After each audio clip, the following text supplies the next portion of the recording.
Since the dawn of time. I'm just joking. How's it going, everybody?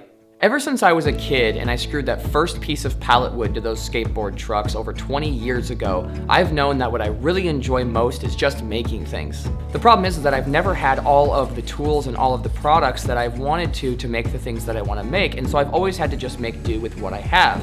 And so that's a little bit of my background and where I come from. Fast forward 20 years and I've built up one heck of a shop and I make all kinds of stuff. And I have so much fun in the shop doing it. But there's one tool that I've wanted all this time that I've never been able to afford, and that is a wood mill.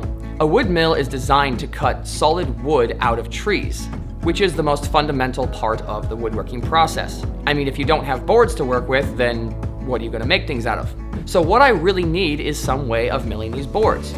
Now there's a million different ways of milling a board out of a tree. You can use a chainsaw mill, you can hew it with an axe, you can use a swing blade or even a bandsaw mill, but all of these are incredibly pricey. And when you start looking into ones that you can buy, the minimum price I've been able to find these mills starting at is right around $600, and that's just for a cheap chainsaw mill.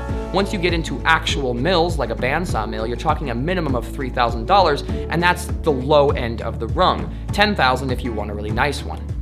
But recently, I've been doing a little bit of math, and I figured out that if I decide to make a bandsaw mill, I could make one for right around $300, believe it or not.